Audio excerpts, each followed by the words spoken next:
नमस्कार दोस्तों, मैं हूं आपके साथ और हेडर राजेश बिश्नोई। इंसानियत के समाज का तजुर्बेदार और प्रतिष्ठित बुजुर्ग वर्ग, प्यार, ममता और प्रेम की मूरत प्रत्येक नारी, संपूर्ण उत्साह उल्लास से भरा युवा और प्रत्येक मतदाता मेरा अभिनंदन स्वीकार करें। जिस तरह से ताल ठोक के रणभेरी बजाई हैं, मैं उस महाभारत का कोई श्री कृष्ण पार्थ तो नहीं हूँ, लेकिन गीता उपदेश का एक अंश जरूर हूँ। आज से हजारों साल पहले एक महाभारत हुई जिसमें न्याय एक राजा को चाहिए था और अब न्याय प्रजा को चाहिए। समय कम है और मुद्दा बड़ा गंभीर स्थिति में है। मुद्दे पर पहुंचने से पहले हम लोग एक भूमिका बनाते हैं। बात 2002 की है, जब एक बच्चा 4th क्लास में पढ़ता था। उनके गांव में एक नेता आए। उन्होंने अपने भाषण में कुछ ऐसी ऐसी चीजें बताई जो गांव में थी नहीं। वो लड़का खड़ा होकर कहता है कि आप जो बता रहे हो ऐसा हमारे गांव में कुछ नहीं है। उस सभा में उसके पिताजी भी बैठे थे।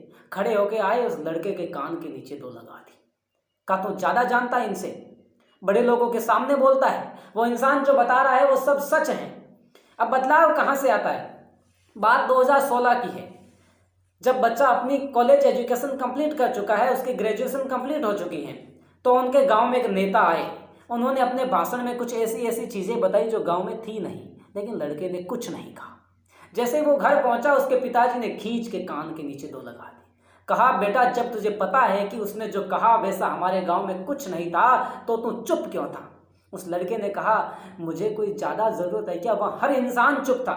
उस पिता ने कहा कि एग्जैक्ट बेटा यही, हम लोगों को हमारी जरूरतें महसूस नहीं हुई और आप लोग अपनी जरूरतें महसूस करने की कोशिश नहीं कर रहे हो। अब फिलहाल हालात क्या है?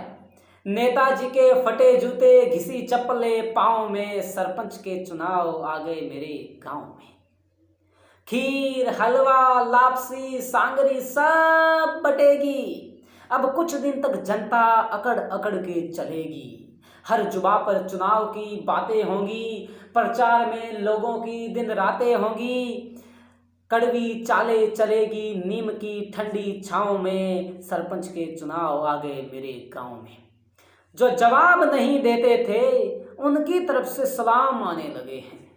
जो जवाब नहीं देते थे उनकी तरफ से सलाम आने लगे हैं। वक्त बदल रहा है, नीम पे भी आम आने लगे हैं।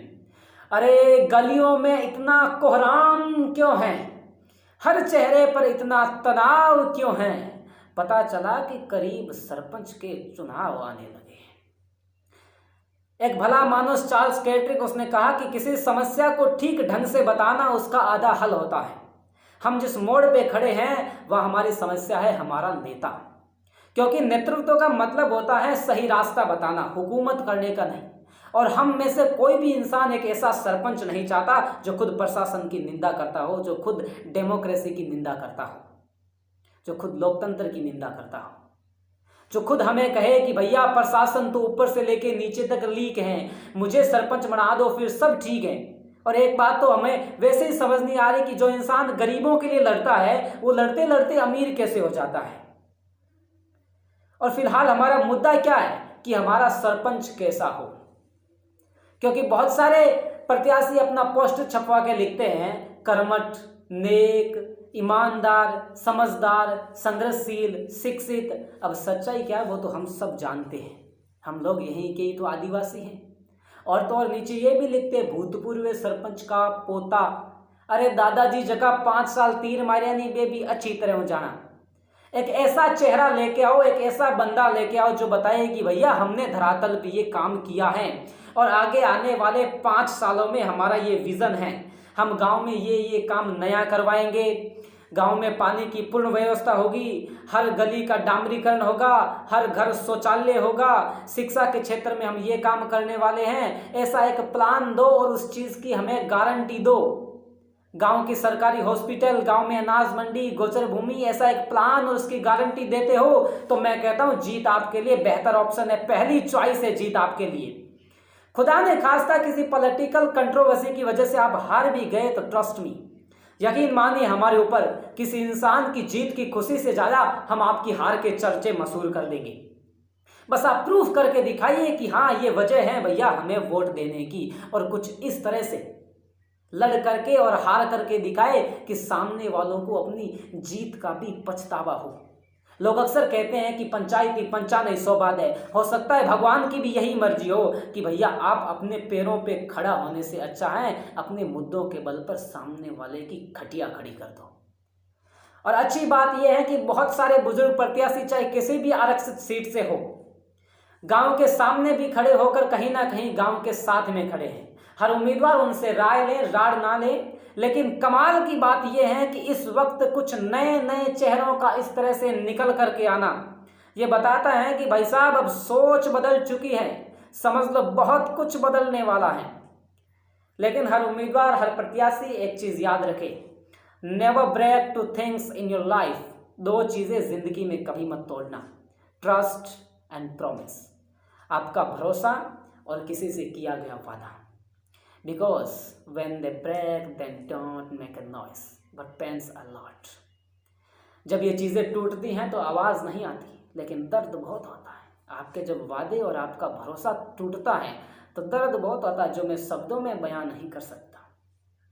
और अब वो हर मतदाता जो उस क्षेत्र का विधाता होता है, आपको एक मौका मिलता है भगवान बनने का, किसी इंसान के भविष्य का निर्माण करने का, किसी इंसान की किस्मत की लकीरें बनाने का।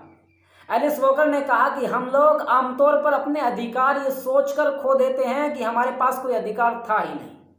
मैं बताऊं आपकी वोट की ताकत कितनी होती है। The ballot is stronger than A bullet. Abraham Lincoln जिसने डेमोक्रेसी की डेफिनेशन दी, उसने कहा the ballot is stronger than A bullet. आपके हाथ पे जो मतदान की स्याही लगती है उसकी ताकत एक गोली की ताकत से ज़्यादा तगड़ी होती है। आप खुद देख लो आपके वोट की खासियत। हम वोट तो फकीर को देके आते हैं, कम वक्त 5 सालों में शहंशाह बन जाता है। The vote is most powerful non violent tool we have. अहिंसा को प्रदर्शित करने का हमारे पास सबसे तगड़ा तरीका हमारा वोट होता है। और किसी इंसान का वोट नशे की भेंट चढ़ना। क्या आपका समय और सम्मान इतना सस्ता है आप कुछ नशे के पैकेट और 2000-2500 रुपए के लिए अपने 5 साल बेच दोगे? बड़ी कमाल की बात है। आप अपनी इज्जत और अपना ईमान अपने हाथों से नीलाम किए जा रहे हो। अरे आपका किसी सरपंच प्रत्याशी के भंडारे में 5 दिन शराब पीना, ये 5 साल खून पसीना दोनों चूस लेंगे।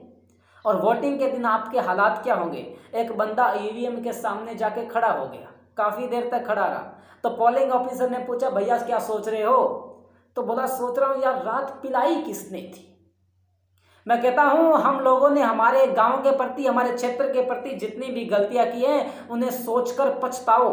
लोग कहते हैं कि अब पछताया क्या हो तो जब चिड़िया चुग गई खेत। मैं कहता हूं भैया पछताओ, नहीं तो चिड़िया तैयार बैठी है फिर से चुग जाएगी। और फिर भी आप लोगों को लगता है कि मैं तो एवं ही हूं और मेरी बात से आपको कोई फर्क नहीं पड़ता और फिर से आपने गलती दोहराई। तो आपके 5 सालों में जो हालात होंगे वो भी मैं पहले से बता दूं, धोबी का कुत्ता, न घर का न घाट का। ऑल द बेस्ट उन सब लोगों को जो राष्ट्र के निर्माण में भागीदार बनेंगे।